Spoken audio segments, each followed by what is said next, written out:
Hello and welcome to Policy Bazaar. I'm Arjun Bhagat. Now, we all know how shopping online has changed the way we make our purchase decisions. Today, everything from groceries and medicines to houses and financial products are all available online. The trend of buying online insurance policies is slowly and steadily growing in India. Now, to help us understand its advantages and features in comparison with offline products, we have with us Yashish Daya, CEO and founder of Policy Bazaar. Welcome to the show. Yashish, give us an understanding of the trend as far as insurance is concerned, and also people buying online policies rather than the traditional way of approaching an agent and then buying it through him or her. Sure. So there are two very clear trends that are coming out for the last 3 to 4 years. Basically, offline insurance, if you would, has largely been flat. It's not been growing. If anything, one has seen a bit of degrowth since about 2009 till about now. Whereas the online part of insurance has grown about 30-fold. So it's gone 30 times what it was about 4 years ago. And what that means is it's been doubling every year. So the growth rate is very strongly in favor of the online industry and the online way of purchasing. Also, the kind of products being purchased online and the kind of products being purchased offline are extremely different. So if you look at the offline purchase, it still continues to be dominated with 80% of the products on a retail side still being traditional endowment products. You invest a certain amount of money for 20 years, you get a certain amount of return. These products are facing about a 50, 55, 60% lapse rate. So what that means is people within 3 years cancel these policies. So high lapse rate, high level of lack of self-disclosure, high level of non-understanding of what you are buying is a situation there. Mis-selling is a major problem, as you would. On the online side, what you see is lapse rates under 10% over a longish period of time. You are seeing a very high level of self-disclosure.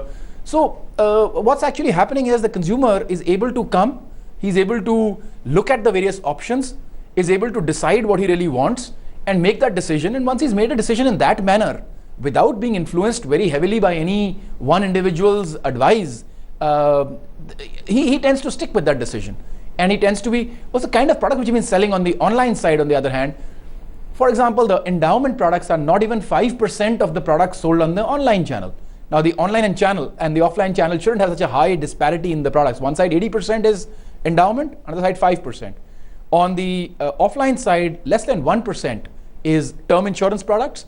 In the online side, about 30% of all products being sold is term insurance.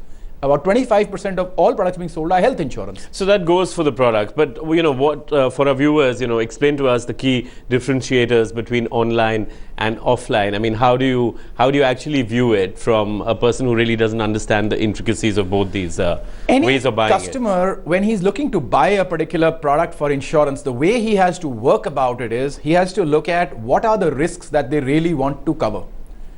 Death is one such risk, disability is another such risk, critical illnesses is a third risk, health insurance is a fourth risk, pension is a fifth risk, child financial planning around children is a sixth risk. And it needs to be seen in that mechanism. Once you see it in that mechanism, you need to go about and find out which are the right products for you in each of those sectors. And then you need to purchase those products. Online has the availability for providing you the products in all these categories. The best products that exist in the market exist online. I'm not saying they don't exist offline, but they certainly exist online as well. And the online channel has basically created that pull, which is what the consumers should benefit from. As far as the consumer is concerned, online can be done anytime, in the convenience of your home, in the convenience of your office, without intrusion, without somebody else being there. The biggest advantage you have is there is nobody who is representing or misrepresenting facts for you. So you can read in your own time and leisure. We're all fairly intelligent people. We can understand basic parameters. We also have a brand value for certain products. So you can make your price versus value decisions very easily, and hence decide which product to buy. Online payment, we all have credit cards, debit cards. So online payment is a seamless mechanism. More importantly, people now have mobile pay solutions. If you even look at countries like Nigeria, etc., got very, very strong mobile payment solutions. So as those come in, I believe the rural side also can benefit a lot through digital purchase of products. and the cost of distribution comes down, self-declaration goes up. So from many perspectives, the online has a huge advantage. So why is there a differentiation in terms of, or a difference between the costs of certain products? You buy online term insurance plans. Different companies have different costs. Apart from that, the offline products are sometimes different from the online products. Let me put it another way. Suppose you wanted to buy a movie ticket. You could buy it online, you could buy it offline. In the offline world, you go and stand in the queue and you buy it. In the online world, from your comfort of your home, you can just click a few buttons and you can buy it. Now imagine if for a movie ticket, you actually wanted somebody to come to your house, explain what the movies were about, and sell these movie tickets to you. There'll be an expense associated with that person coming to your house and explaining, I've got these 5 movies, this one is a great one, you should see it. He's going to charge you a little extra for that. Right. That's exactly the same thing in insurance. The movie is still the same. The product is still the same. So what you're saying is that there are inherent cost advantages for a company to sell you online and you buy it It's pretty obvious. There is no additional cost per transaction in the online channel, because you are going online in your own spare time and doing this transaction, utilizing your time.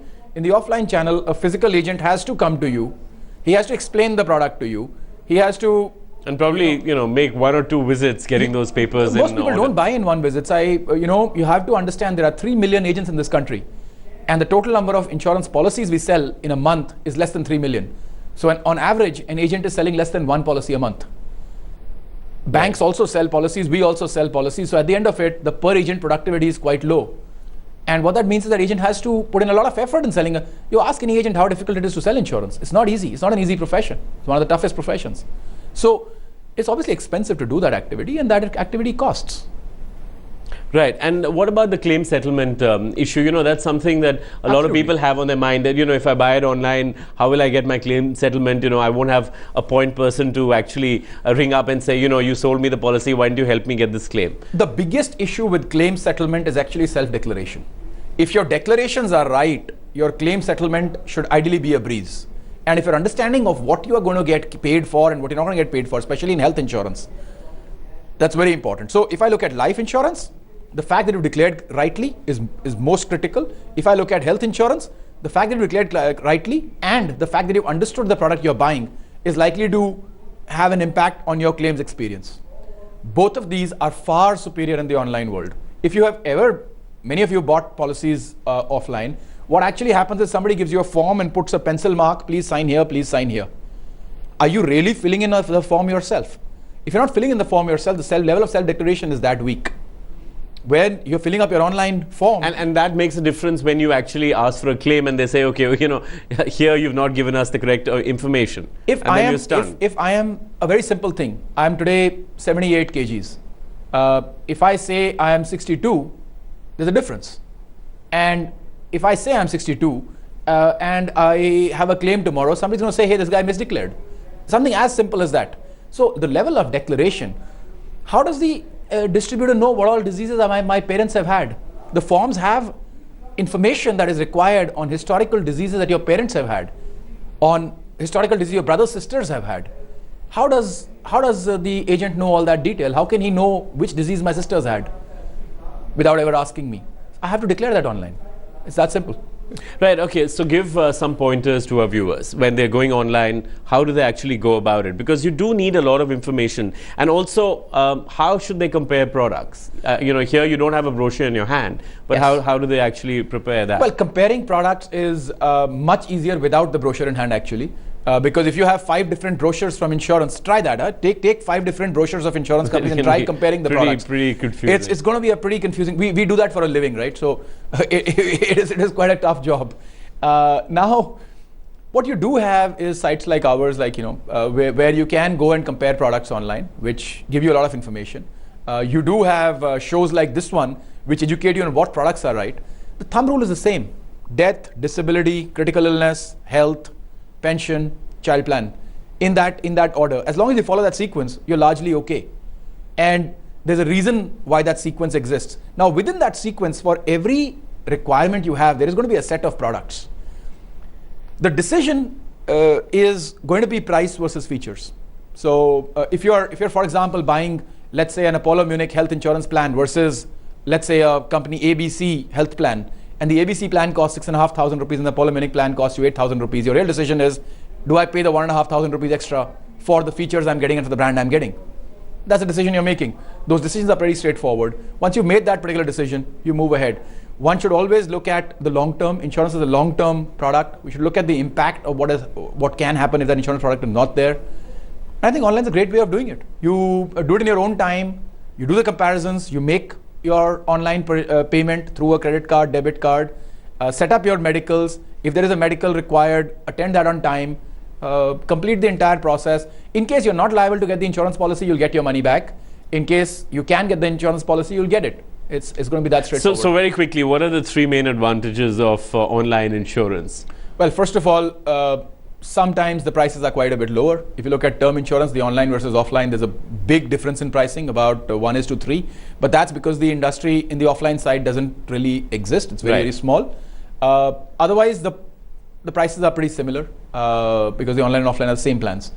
Now, as far as the consumer is concerned, you've got your own time and convenience. That's an advantage. So the flexibility is there. So you understand the product you're buying. You're going to be, if you spend half an hour online researching these products, you'll figure you are far better, more evolved than the information you had got from a single distributor.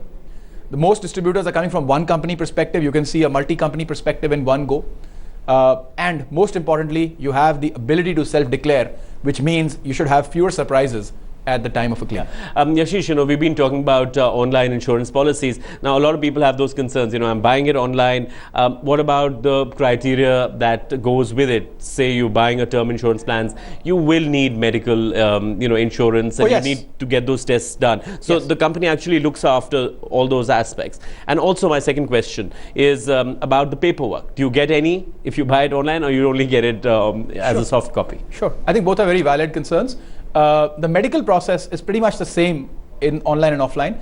In some of the online plans, a bit more leniency has been created around the medicals. That is because the companies have had, I can say from experience, because I'm dealing with the companies on a daily basis, the companies have had a better claims experience online. And hence they're a little more lenient in the online side, maybe because the online guy is more educated, maybe the online guy has got better access to things, and maybe he's declaring more. So the companies started becoming a little more comfortable on that front. But in case the medicals need to be done, the process is still the same. You may be able to set it up at a time of your convenience and you will be treated better because the companies have got a special process around it, but it's the same. The paperwork may or may not be there. Different companies have different mechanisms for how they handle inbound paperwork. As far as outbound paperwork is concerned, yes, you will get a policy. It will come online and it will come offline. If you really wish to deal like an online customer, please print out your online policy. That's as good as, and the best part is online is saved forever. Suppose something were to happen to me, all my wife has to do is log into my Google account or my whatever account and say insurance, and probably the policy is going to shoot up. Otherwise, she'd be kind of looking across 3 different houses trying to figure out where my insurance policy is. A lot of policies go unreported. Right. All right, it's time for viewers' questions. We've got Rajveer Singh from Chandigarh, and he says, my age is 36 and I'm looking for a medical plan for myself and my family. Can you please let me know which is a good Mediclaim policy and how much will it cost? His wife is 33 and he has 2 kids, 7 and 4 years old. So he should certainly go for a family floater plan. He he has not mentioned his income, but I'm assuming his income is, let's say, around the 5 lakhs or more point, at which point he should take a medical cover of between 5 to 10 lakh rupees as a comprehensive floater policy. In addition to that, he should look at having a critical illness plan specifically for the 2 older people. He may also consider something known as a super top-up plan. So how this works is, he may have a 5 lakh rupee base cover, and he may have a super top-up plan, which may essentially mean that he can get the cover up to 10 lakh rupees with a very, very small premium payment, and that would be very advantageous for him. Now, in addition to this, when he buys a policy, it should have lifelong renewability. It should not have co-payment features, etc. If you can avoid those, there should be as few limits as possible. The exclusions are which all diseases are not covered for a certain period of time, both short term and permanent exclusions, and those should be a minimum. Any room rent cappings, etc. should not be there. As I said, co-payment should not be there. You should look at those kind of features.